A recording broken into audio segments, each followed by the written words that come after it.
بسم اللہ الرحمن الرحیم. ناظرین السلام علیکم. میں ہوں آپ کا میزبان صابر شاکر. وفاقی دارالحکومت اسلام آباد سے کچھ تازہ ترین اور اہم معلومات آپ کے ساتھ شیئر کرتے ہیں. پاکستان کے حالات و واقعات، سیاسی صورتحال. آج ہے 8 فروری اور 8 فروری کا دن گزر گیا. آج کے دن ایک سال پہلے اس وقت تک، جب تک کہ آپ کے پاس ویڈیو پہنچے گی، ووٹنگ کا عمل مکمل ہو چکا تھا. گنتی شروع ہو چکی تھی. نتائج آنا شروع ہو چکے تھے، انتخابی نتائج. اور ہر طرف سے پاکستان کے طول و عرض میں، پشاور سے لے کر کراچی تک، بلوچستان، پنجاب، سرحد، خیبر پختونخوا، تمام کے تمام، سندھ، کراچی، حیدرآباد، لاہور، ملتان، گجرانوالہ، راولپنڈی، اٹک، ہر طرف سے، پشاور، سوابی، ہر طرف سے اطلاع جو آ رہی تھی، اور جو پاکستان ٹیلی ویژن کے تمام ٹی وی چینلز جو خبریں دے رہے تھے، اور جو فیلڈ رپورٹر رپورٹنگ کر رہے تھے اور بتا رہے تھے، اور سیاسی جماعتوں کے جو انتخابی دفاتر تھے، ہیڈ کوارٹرز تھے، جہاں پہ نتائج کلیکٹ کیے جا رہے تھے، بشمول Muslim League Nawaz, Peoples Party, MQM, سب کے سب جو نتائج دے رہے تھے، وہ تمام کے تمام نتائج یہ تھے کہ ہر طرف سے صدا بلند ہو رہی تھی کہ آزاد امیدوار جیت رہے ہیں، آزاد امیدوار برتری لے گئے. بڑے بڑے سیاستدان، بڑے بڑے پلر، جو پولیٹیکل پنڈت اپنے آپ کو گرو سمجھتے تھے، سیاست کے گرو، وفاقی وزراء رہ چکے، وزرائے اعظم رہ چکے، وزرائے اعلیٰ رہ چکے، اقتدار کے ایوانوں میں رہ چکے، ان کا اوڑھنا بچھونا، اور وہ ڈیل کر کے آئے تھے. کس سے؟ فوجی قیادت سے، ملٹری لیڈرشپ سے ڈیل کر کے آئے تھے، این آر او لے کر آئے تھے. وہ سب کے سب ہار رہے تھے. وہ خواہ پیپلز پارٹی کے تھے، خواہ وہ مسلم لیگ نواز کے، خواہ وہ ایم کیو ایم کے، خواہ وہ کابینہ میں رہ چکے تھے، خواہ وہ کابینہ سے باہر تھے. وہ سب کے سب ہار رہے تھے. اور بڑے بڑے جو ستون ہیں وہ گر گئے تھے. پاش پاش ہو رہے تھے. بت جو سیاست کے بت تھے وہ پاش پاش ہو رہے تھے آج کے دن ایک سال پہلے. اور تمام ٹی وی چینل اس کو رپورٹ کر رہے تھے. اور اس وقت جب آپ تک یہ پہنچے گی ویڈیو، تقریباً 8 اور 9 بجے تک کلین سویپ کر چکے تھے آزاد امیدوار، جو گنتی آ رہی تھی. لیکن اس کے بعد یہ 11 بجے تک رات سلسلہ یہ جاری رہا، اور اس کے بعد پھر چراغوں میں روشنی نہ رہی. جب پتہ چلا کہ عمران خان، قیدی نمبر 804، جیل میں بیٹھ کر اس نے تمام سیاسی گروؤں کو ہرا دیا ہے، فوجی قیادت کو ہرا دیا ہے، اسٹیبلشمنٹ کو ہرا دیا ہے، اور جنرل باجوہ اور جنرل ندیم انجم کے پلان کو پاش پاش کر دیا ہے، اور پاکستان کے عوام جو ہیں انہوں نے تسلیم کرنے سے یہ گٹھ جوڑ انکار کر دیا ہے. تو اس کے بعد پھر کیا ہوا؟ اس کے بعد چیف الیکشن کمشنر کو بلایا گیا، ہیڈ کوارٹر بلایا گیا، اور بلا کر اسے کہا گیا، اور وہ پھر 3 گھنٹے غائب رہے، اور سلطان راجہ صاحب غائب رہے. اس کے بعد پھر نتائج روک دیے گئے، پھر نتائج کا سلسلہ آنا بند ہو گیا، پولنگ کا عملہ اٹھا لیا گیا، اغوا کر لیا گیا، اور پھر چراغوں میں روشنی نہ رہی. پھر یہ سب کچھ ہوتا رہا. اور پھر جاتی عمرہ میں جو وکٹری سپیچ تیار کی گئی تھی، باؤ جی نے، باؤ جی کے بھائی نے، بھائی کے بھتیجی نے، سب کے سب چراغ، اور وہ جو چہرے لٹکے ہوئے تھے، وہ سب کے سب جا کے اپنے اپنے گھروں میں سو گئے، اور یہ کہہ کر سو گئے کہ ہم ہار چکے اور عمران خان جیت چکا، پاکستان کے عوام نے ہمیں مسترد کر دیا. مولانا صاحب بھی ہار گئے، ایم کیو ایم بھی ہار گئی، پیپلز پارٹی بھی ہار گئی، مسلم لیگ نواز بھی ہار گئی، باپ بھی ہار گئے، سب کے سب ہار گئے، کاف لیگ بھی ہار گئی، وجود تک نہ رہا. اور آزاد امیدوار ہر طرف سے جیت گئے، جن سے بلے کا نشان چھینا گیا تھا، جو پی ٹی آئی کے امیدوار تھے، اور انہیں نشان دیے گئے تھے گاجر، مولی، بھنڈی، چمچ، کڑچھا، ہانڈی، روٹی، اس طرح کے نشان دیے گئے تھے، اور وہ جیت گئے.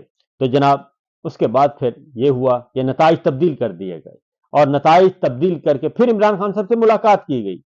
فوجی افسران ملاقات کرنے کے لیے گئے، ان کو پیشکش کی کہ جناب آپ ہمارے ساتھ تعاون کریں، آپ ہمارے ساتھ مل کر چلنے کا وعدہ کریں، آپ ایک چھوٹی سی مذمت کر دیں 9 مئی کی، اور اس کے بعد پھر ہم آپ کا مینڈیٹ آپ کو واپس کر دیں گے، پاکستان تحریک انصاف کی حکومت بن جائے گی. لیکن عمران خان نے ایسی کوئی بھی شرط ماننے سے انکار کر دیا. اور وہ دن گیا اور آج کا آیا. فسطائیت پورے زور شور سے مسلط ہے، اور فسطائیت غیر جمہوری ہتھ کنڈے، غیر آئینی اقدامات، قانون کو توڑنا، قانون شکنی، آئین شکنی، غیر آئینی ترامیم ہر روز کیا جا رہا ہے۔ 1 سال ہو گیا اور 1 سال سے پاکستان میں ناجائز حکومت، ناجائز حکمران، الیکشن چور، مینڈیٹ چور مسلط کیے گئے ہیں اور ان کو دن رات سلوٹ کیا جاتا ہے۔ یہ صورتحال اس وقت تک جاری ہے جناب۔ اور آج یوم سیاہ منایا گیا، یوم احتجاج منایا گیا، ثوابی میں بڑا جلسہ کیا گیا اور اس جلسے میں واضح طور پر پیغام دیا گیا ملٹری لیڈرشپ کو، جنرل عاصم منیر صاحب کو، کہ جناب آپ اپنی فوج کو اور آپ اپنے ارادوں کو جو ہے وہ غیر سیاسی کر دیں اور غیر سیاسی کریں، نیوٹرل ہو جائیں اور پاکستان کے آئین کے ساتھ کھڑے ہوں، پاکستان کے عوام کے ساتھ کھڑے ہوں۔ اور یہی ہماری بھی ریکویسٹ ہے کہ پاکستان کے عوام اور پاکستان کی فوج کے درمیان فاصلے بڑھتے جا رہے ہیں۔ ان فاصلوں کو صرف ایک صورت میں ختم کیا جا سکتا ہے اور وہ ہے کہ آپ عوام کی رائے کا احترام کریں، عوام کی رائے کا احترام کریں، آئین کی بالادستی تسلیم کریں، جمہوریت کو مانیں اور رول آف لا پہ عمل کریں۔ تو یہ سب کچھ ہو رہا ہے۔ عمران خان صاحب نے ثوابی میں جلسہ ہوا، پنجاب بھر میں، ملک بھر میں احتجاج ہوئے، جلسے جلوس ہوئے، جلوس نکالے گئے، ریلیاں نکالی گئیں اور گرفتاریاں بھی ہوئیں۔ ملتان میں گرفتاریاں ہوئیں، لاہور میں گرفتاریاں ہوئیں اور مرکزی رہنماؤں کو بھی گرفتار کیا گیا۔ پنجاب میں جو ہے وہ فسطائیت، اور اس کے بعد اگلا جو ہے آزاد کشمیر۔ ابھی 3 دن پہلے 5 فروری کو ہم نے یوم یکجہتی کشمیر منایا۔ وہ سارے کا سارا کیا ڈرامہ تھا؟ وہ سارے کا سارا یہ تھا کہ مقبوضہ کشمیر کے ہمارے کشمیری بھائیوں کی لیے ہم نے آواز بلند کرنی تھی، اور وہی فسطائیت آج آزاد کشمیر میں دیکھنے کو ملی۔ وہاں کے لیڈر آف اپوزیشن خواجہ فاروق صاحب کو دھکے دے کر گرفتار کیا گیا۔ سفید بال ہیں، بزرگ ہیں ان کو گرفتار کیا گیا، دھکے دے کر گرفتار کیا گیا۔ وہ سینئر ایڈوکیٹ بھی ہیں، وہ ووٹ بھی نہیں کاسٹ کر سکے۔ سردار قیوم سابق وزیر اعظم، ان کے ساتھ کیا کیا، کشمیری عوام کے ساتھ کیا کیا، کشمیری لیڈرشپ کے ساتھ کیا کیا۔ یہ فسطائیت ہمیں، پولیس گردی، فسطائیت، ظلم، یہ وہاں پہ بھی ہمیں نظر آیا، اور مناظر آزاد کشمیر اور مقبوضہ کشمیر کے آج بالکل مختلف نہیں تھے۔ یہ ایک صرف اس لیے کیا جا رہا ہے ذاتی اقتدار، اختیار اور عہدوں کو بچانے کے لیے یہ سب کچھ کیا گیا۔ اور اب ثوابی میں کامیاب جلسہ ہوا، پاکستان کے عوام نکلے، ڈیرہ غازی خان میں بھی نکلے، ملتان میں بھی نکلے، مظفر گڑھ نکلے، بہاولپور، رحیم یار خان، بہاول نگر، گجرانوالہ، لاہور، سیالکوٹ، اٹک، جہلم، ہر جگہ پہ، چکوال، ہر جگہ پہ نکلے۔ تمام شہروں میں جو ہے وہ چھوٹے بڑے جلوس نکلے، ریلیاں نکلی، اور پولیس گردی بھی عروج پہ تھی۔ تو عمران خان صاحب نے بھی ایک اور خط لکھ دیا ہے chief of army staff general Asim Munir صاحب کو، کیونکہ پہلے خط کا انہوں نے کہا کہ مذاق اڑایا گیا اور میرے خط کا جواب کو سنجیدہ نہیں لیا گیا، لیکن میں اور چیزیں بھی ریکارڈ پر لانا چاہتا ہوں۔ یہ جو خط ہے، یہ خط ریکارڈ کا حصہ بنتا جا رہا ہے، یہ تاریخ بنتی جا رہی ہے، اور یہ خط جنرل عاصم منیر صاحب کو جو لکھے جا رہے ہیں وہ اس لیے لکھے جا رہے ہیں، میں وجہ بتا دیتا ہوں۔ عمران خان صاحب اس لیے لکھ رہے ہیں کہ یہ چیزیں ریکارڈ پر آ جائیں، کہ یہ کل کو یہ نہ کہیں جنرل عاصم منیر صاحب کہ مجھے تو کچھ پتہ ہی نہیں تھا، یہ تو نیچے نیچے ہو رہا تھا، میرا تو کوئی تعلق ہی نہیں تھا۔ تو عمران خان صاحب ہر چیز ریکارڈ پر لا رہے ہیں اور ان کو بتا رہے ہیں کہ نہیں جناب، ایسا نہیں ہے، میں نے آپ کو بتا دیا ہے کہ یہ کچھ ہو رہا ہے اور یہ کچھ کیا جا رہا ہے۔ تو آج کا جو خط ہے اس میں عمران خان صاحب نے لکھا ہے کہ میں نے ملک و قوم کی بہتری کی خاطر نیک نیتی سے army chief general Asim Munir آپ کے نام کھلا خط لکھا، تاکہ فوج اور عوام کے درمیان جو خلیج ہے دن بدن بڑھتی جا رہی ہے، اس کو کم کیا جا سکے۔ لیکن اس کا جواب انتہائی غیر سنجیدگی اور غیر ذمہ داری سے دیا گیا۔ عمران خان نے آرمی چیف عاصم منیر سے کہا کہ میں سابق وزیر اعظم اور سب سے بڑی سیاسی جماعت، مقبول ترین سیاسی جماعت کا سربراہ ہوں، میں نے اپنی ساری زندگی عالمی سطح پر ملک اور قوم کا نام روشن کیا ہے، اور 1970 سے اب تک میری 55 سال کی پبلک لائف اور 30 سال کی کمائی سب کے سامنے ہے۔ میرا جینا مرنا صرف اور صرف پاکستان میں ہے، پاکستان کے لیے ہے۔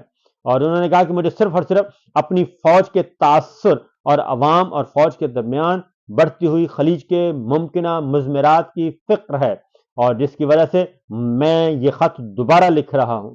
انہوں نے کہا کہ میں نے جن 6 نقاط کی نشاندہی کی ہے، اگر ان پر عوامی رائے لی جائے تو 90% عوام ان نقاط کی حمایت کریں گے۔ ایجنسیوں کے ذریعے پری پول دھاندلی اور الیکشن کے نتائج تبدیل کر کے اردلی حکومت قائم کرنا، عدلیہ پر قبضے کے لیے پارلیمنٹ سے گن پوائنٹ پر 26ویں آئینی ترمیم منظور کروانا اور پاکٹ ججز بھرتی کرنا، ظلم و جبر کے خلاف اٹھنے والی آوازوں کو بند کرنے کے لیے پیکا جیسے کالے قانون کا اطلاق کرنا اور سیاسی عدم استحکام اور جس کی لاٹھی اس کی بھینس کی ریت ڈال کر ملک کی معیشت کی تباہی، ملک کی سب سے بڑی سیاسی جماعت کو مسلسل ریاستی دہشت گردی کا نشانہ بنانا اور تمام ریاستی اداروں کا اپنے فرائض چھوڑ کر سیاسی انجینئرنگ اور سیاسی انتقام میں شامل کرنا نہ صرف عوامی جذبات کو مجروح کر رہا ہے بلکہ عوام اور فوج میں خلیج کو بھی مسلسل بڑھا رہا ہے۔ فوج ملک کا ایک اہم ادارہ ہے، مگر اس میں بیٹھی چند کالی بھیڑیں پورے ادارے کو نقصان پہنچا رہی ہیں، اور ایسا ہی ایک شخص اڈیالہ جیل میں بیٹھا کرنل بھی، جو جیل کے سٹاف کو کنٹرول کرتے ہوئے نہ صرف آئین اور قانون اور جیل مینول کی دھجیاں بکھیر رہا ہے بلکہ انسانی حقوق بھی پامال کر رہا ہے۔ اور انہوں نے کہا کہ ایسا عمل کیا جا رہا ہے کہ وہ عدالتی احکامات کو جوتے کی نوک پر رکھتے ہوئے اس پر ایسے عمل کرتا ہے جیسے قابض فوج کرتی ہے۔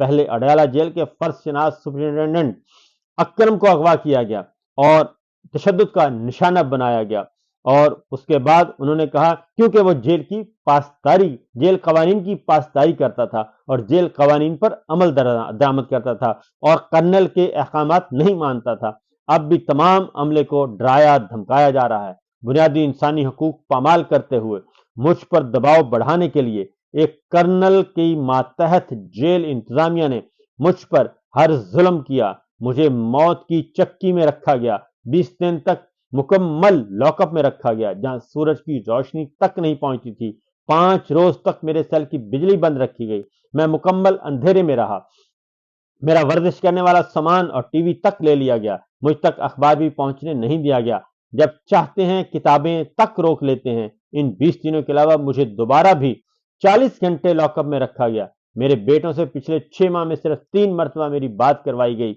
اور اس معاملے میں عدالت کا حکم بھی نہیں مانا گیا، اور جو میرے بنیادی میرے حقوق ہیں وہ بھی پورے نہیں کیے جا رہے۔ جیل مینول کے مطابق ایک قیدی کے، ایک ملزم کے بھی حقوق ہوتے ہیں، وہ بھی پورے نہیں کیے جا رہے، اور میری اہلیہ کو قید تنہائی میں رکھا گیا اور میری بہنوں کو جن کی عمریں 65 سال ہیں ان کو قید کیا گیا، اور ڈاکٹر یاسمین راشد 75 سالہ کینسر کی پیشنٹ، اس کو پابند سلاسل کیا ہوا ہے، اور یہ ساری فسطائیت اس لیے مسلط کی جا رہی ہے کہ جعلی نظام، آئین چور اور الیکشن چور جو ہیں وہ اس پر قابض رہیں۔